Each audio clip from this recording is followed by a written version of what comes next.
Hello everyone, welcome to the channel. आज हम लोग बात कर रहे हैं थायराइड ग्लैंड के बारे में, जो कि टॉपिक केमिकल कोऑर्डिनेशन का है। ठीक है, तो हम लोग हर एक पॉइंट को देखेंगे जो भी एनसीईआरटी में पॉइंट दिया हुआ है, और जो भी पोटेंशियल क्वेश्चन है जो नीट में आते हैं इस टॉपिक से, उसके बारे में भी हम लोग डिस्कस करेंगे। ठीक है, तो पहला पॉइंट ये है, the thyroid gland is compose of two lobes which are located on either side of the trachea. तो है एक्चुअली में क्या कि थायराइड ग्लैंड जो है उसके पास दो लोब होते हैं। ये हमारा ट्रैकिया है, ये ट्रैकियल रिंग्स है। इसके आइदर साइड में दो लोब होते हैं, ठीक है, थायराइड के। और ये दोनों एक दूसरे से इंटरकनेक्टेड होता है through the isthmus. Isthmus connective tissue होता है, एक तरह का कनेक्टिव टिश्यू है इस्थमस, उससे कनेक्टेड होते हैं ये दो लोब्स। ठीक है, अब क्या है, आगे देखते हैं हम लोग। Both the loops are interconnected with a thin flap of connective tissue called isthmus. इसके बारे में हम लोग बात कर लिया।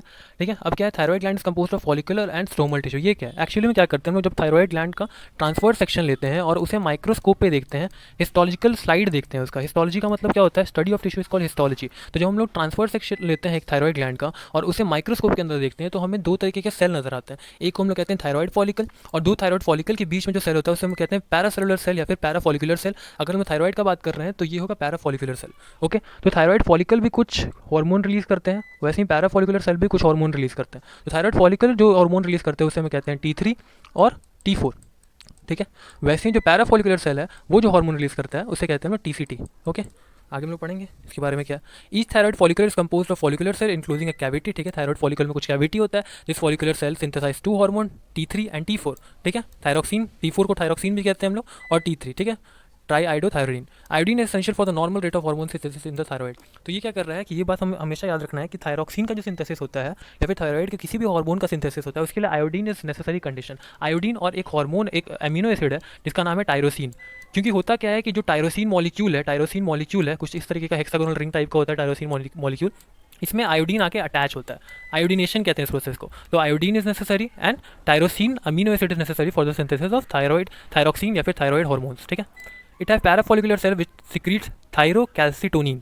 थायरोकैल्सिटोनिन पैराफॉलिकुलर सेल रिलीज करता है, जिसके बारे में अभी पहले मैंने बताया था, जिसे TCT भी कहते हैं। ठीक है, thyroid gland also secrete a protein called TCT। ठीक है, यही इसी हार्मोन के बारे में बात हो रहा है, विच regulate the blood calcium level. Actually में TCT का काम क्या है, ये ब्लड के कैल्शियम लेवल को घटाता है। वहीं आगे हम लोग बात करेंगे पैराथायराइड ग्लैंड का, जो कि ब्लड के कैल्शियम लेवल को बढ़ाएगा।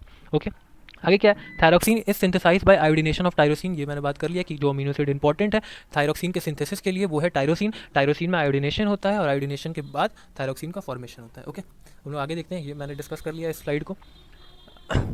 अब क्या है कि दो बीमारी हो सकता है, दो तरीके का बीमारी हो सकता है, या फिर थायरोक्सिन का सिंथेसिस ज़्यादा हो गया या फिर थायरोक्सिन का सिंथेसिस कम हो गया। एक को हम लोग कहते हैं हाइपोसिक्रेशन, एक को कहते हैं हाइपर सिक्रेशन। हाइपो का मतलब क्या होता है, हाइपो का मतलब होता है लेस सिक्रेशन, और हाइपर का मतलब होता है मोर सिक्रेशन। ठीक है, हाइपो का मतलब लेस और हाइपर का मतलब मोर। ठीक है, यानी कि हमें ये बात हमेशा याद रखना है, किसी भी हार्मोन को एडिक्वेट लेवल में यानी कि सस्टेन लेवल पे रहना जरूरी है। अगर अब वो ज़्यादा हुआ तभी डिजीज हो सकता है, कम हुआ तभी डिजीज हो सकता है। तो हाइपोथायरॉयडिज्म का मतलब क्या हुआ, deficiency of iodine in our diet result in hypothyroidism and enlargement of thyroid gland commonly called goitre. Hypothyroidism का मतलब होता है बस थायरोक्सिन का कम रिलीज होना, या किसी भी कोई भी कारण हो सकता है, या फिर हमारा थायरोक्सिन का रिसेप्टर कम एक्टिवेटेड हो, या फिर थायरोक्सिन बॉडी में फिजियोलॉजिकली कम रिलीज हो रहा हो। इन सब के कारण हाइपोथायरॉयडिज्म हो सकता है।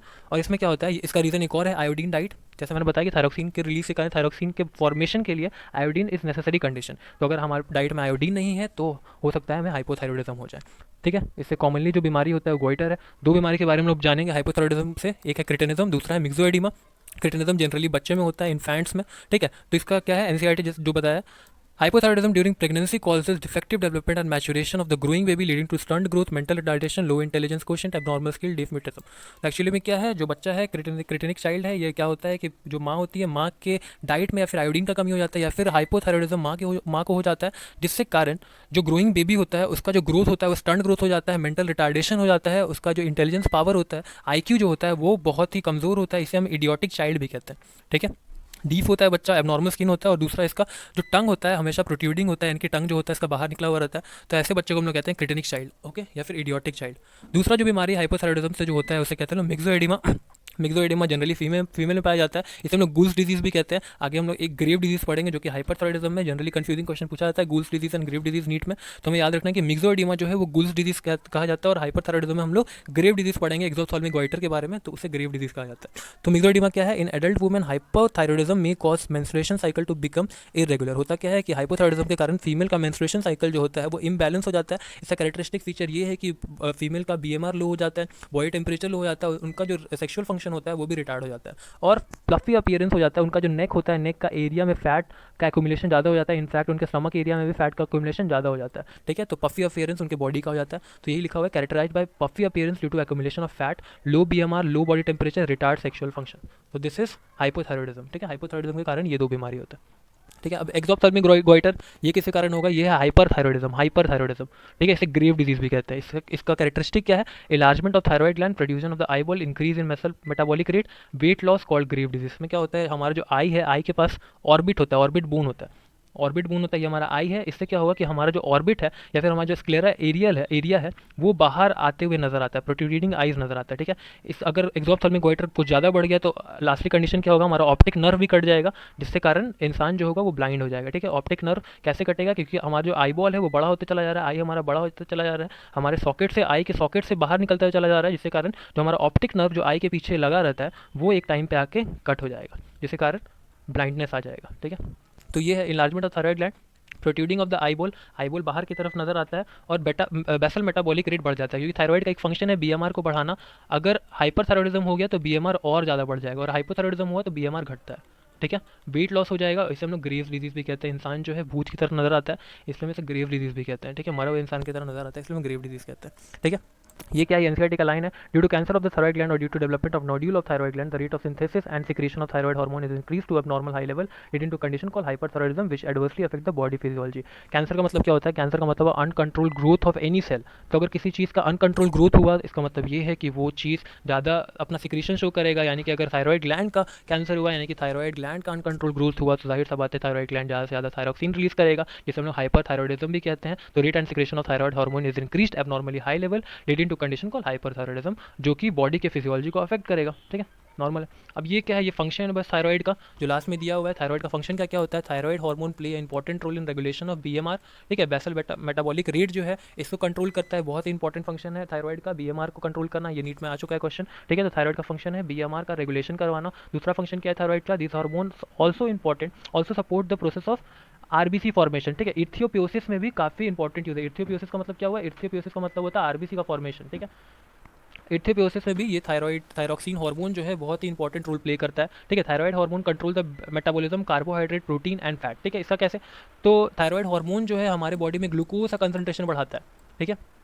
ये ग्लूकोज का कंसंट्रेशन बढ़ाता है, प्रोटियोलाइसिस करता है, यानी कि प्रोटीन को तोड़ के अमीनो एसिड में कन्वर्ट करता है, लिपोलाइसिस करता है, यानी कि फैट को तोड़ के लिपिड में कन्वर्ट करता है, ठीक है, और लिपिड को तोड़ के ग्लिसरॉल में कन्वर्ट करता है, ठीक है, ग्लिसरॉल एंड फैटी एसिड में कन्वर्ट करता है। तो ये काम है, इसलिए ये थायराइड जो है वो metabolism of carbohydrate protein and fat में यूज होता है। दूसरा क्या, maintenance of water and electrolyte balance is also influence by thyroid hormone, ठीक है। थायराइड हार्मोन जो है हमारे डीसीटी पे भी जाके एक्ट करता है, ठीक है, पीसीटी पे भी एक्ट करता है, और ये अब्जॉर्प्शन रीअब्जॉर्प्शन करवाता है वहाँ से, ठीक है।